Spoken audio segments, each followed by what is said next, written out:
Hey guys, welcome to my new comic book day haul, and these are the books I got today on New Comic Book Day, and we'll go ahead and show them off.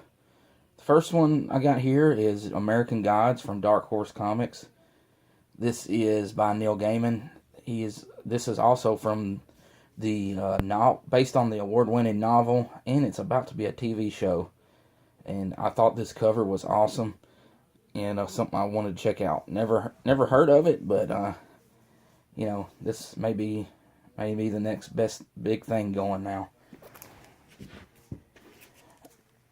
From Image, I've got Kill or Be Killed, number 7, by Ed Brubaker and Sean Phillips.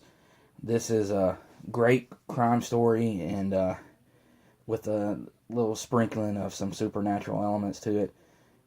Really good series.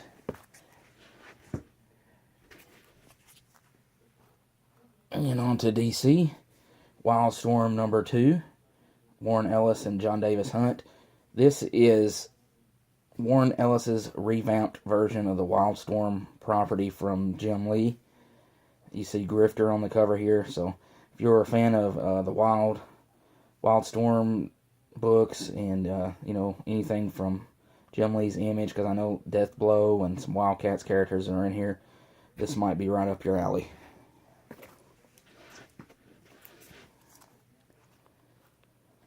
DC Comics Bombshell number 24.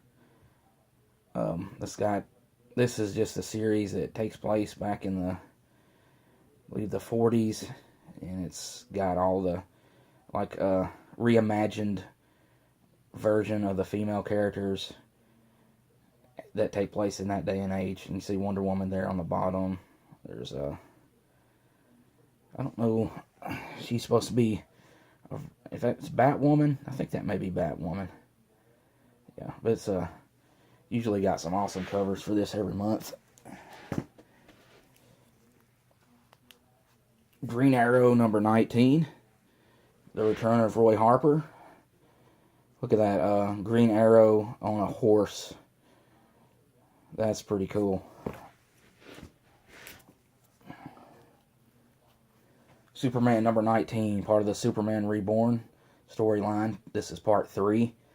Part 2 from last week from Action Comics did the reveal of Clark Kent. I won't spoil anything if you haven't read it already. But I was a little underwhelmed. But I'm not the biggest Superman fan. I do enjoy reading his comics. So if you're a huge Superman fan, you may be fine with that reveal. But I was a little underwhelmed by it.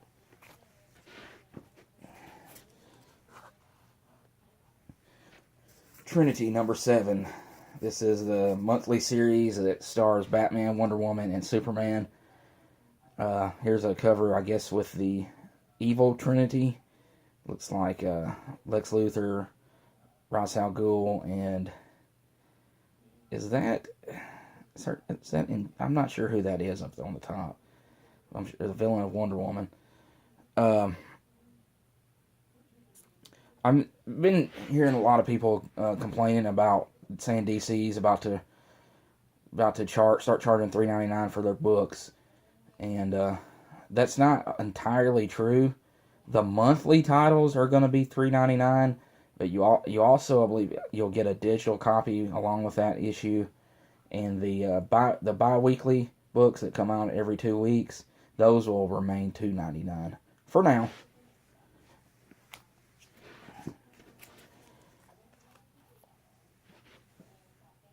Harley Quinn number 16, a book that I get for my wife.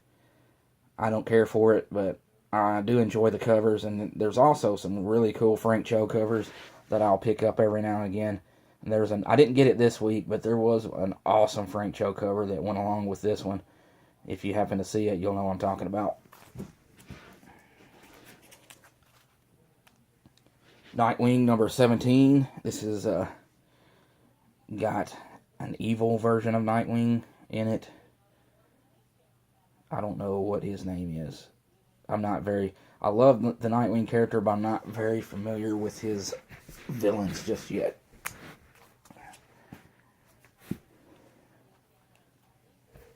Batwoman #1. This is the start of her series. Last month was the Rebirth issue, and this one starts off the ongoing. I didn't really know a lot about Batwoman until I started reading Detective Comics Rebirth, but I really enjoyed her character. I'm looking forward to this series.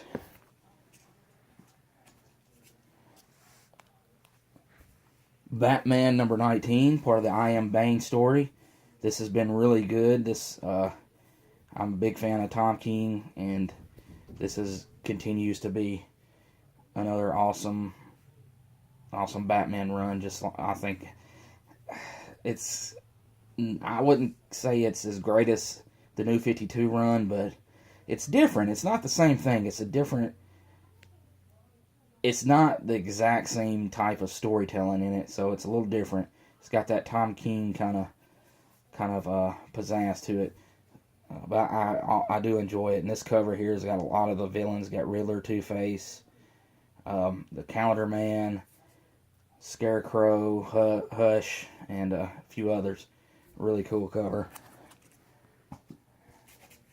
Speaking of Scott Snyder, here's All-Star Batman #8. This is continuing his Batman run. This has been a pretty good series, and always got some cool covers every month for it.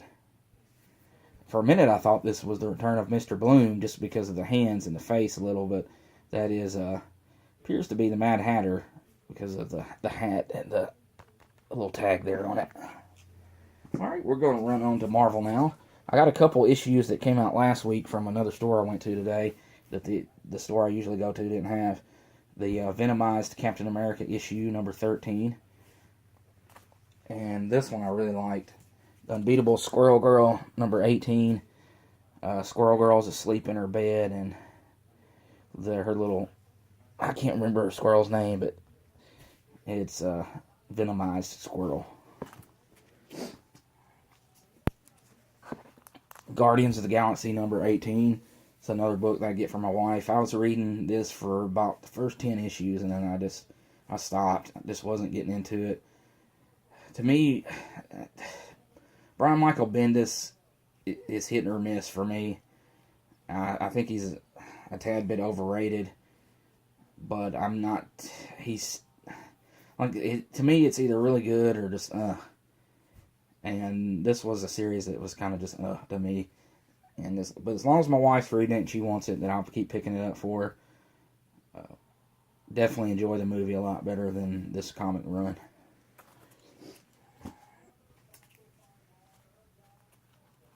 Mighty Thor #17. This is the complete opposite of what I just said about Guardians of the Galaxy. This is one of the best books out there. Jason Aaron can do Thor like nobody else. And if you're hating on this Thor comic because it's Jane Foster and you've never read it, shame on you. You need to check this book out. It is awesome.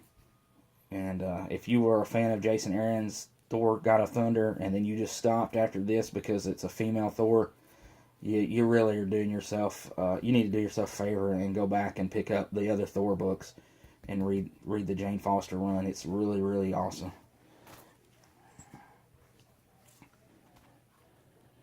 Daredevil #18. This is a book that I enjoy getting every month. I always love some good Daredevil. Deadpool the Duck #5. So long, suckers. This is the last issue of this miniseries, and I believe next month we should be getting into Deadpool vs. Punisher, which I'm really looking forward to. This is a neat cover here. And speaking of final issues, Uncanny X-Men 19. This, I believe, is the final issue before the Resurrection line starts up next month. So we got an X-Men Prime book, and then you're going to have X-Men Gold, X-Men Blue.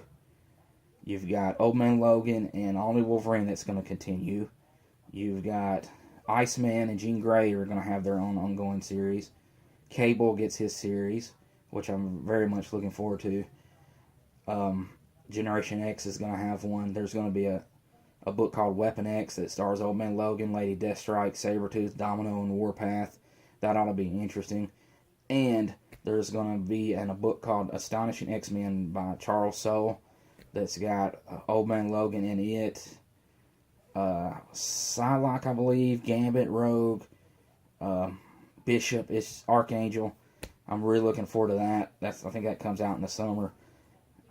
So if you're an X-Men fan, I think it's a good time to, and you've kind of gotten off the X-Men books, you think Marvel's doing them dirty.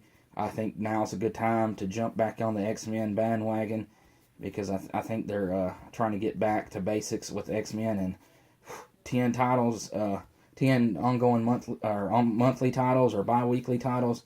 I know someone's going to come out every 2 weeks. You can't say that they're not pushing X-Men if they're going to give them that many books. Spider-Man number 14. This is not a book that I get. This is, the only reason I got this because it's a wedding cover. If you've watched any of my other videos, I've stated how I collect wedding covers. Me and my wife do. What we plan on doing is, I have a room with nothing but comics in it, and I frame a lot of key issues and hang them on the wall. So what we're wanting to do in our bedroom is frame wedding covers and kind of hang them up over our bed and alongside the perimeter of the wall. And I just think it's really cool, something that we do together. So anytime I see a wedding cover, I always make sure to grab one. And this is one of the first newer, modern issues that I've seen come out. So I made sure to grab it. And probably the book I was looking forward to the most this week is Amazing Spider-Man number 25. Now, I don't look forward to $9.99 cover price books. However, this thing's like 80-something pages, 90 pages. It's and it's not. They do this with Deadpool all the time. They'll do a $10 book and just cram it packed full of garbage. To me, I mean, I don't need a lot of stupid backup stories. But I'm looking forward to this. It's a number 25, so they're celebrating a milestone issue, and then you got the return of Norman Osborn. So that's really cool. And I've been on a big Spider-Man kick lately, so been looking forward to this one for a couple months now. And the final book of the week is another final issue. This is the wrap-up of Monsters Unleashed. This is number 5. This series has been kind of blah.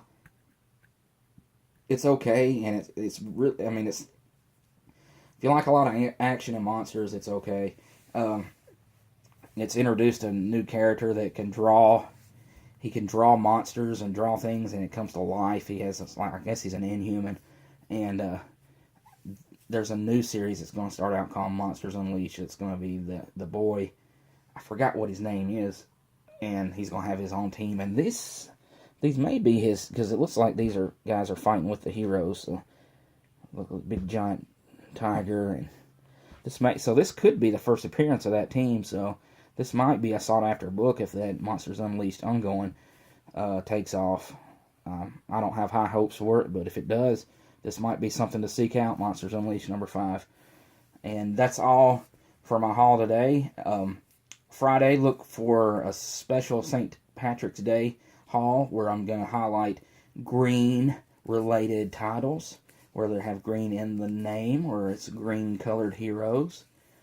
And I'll have another haul probably later this weekend, or maybe next week, of just some books I'm holding back that I've been getting lately. And we'll see you next time, guys. Thanks.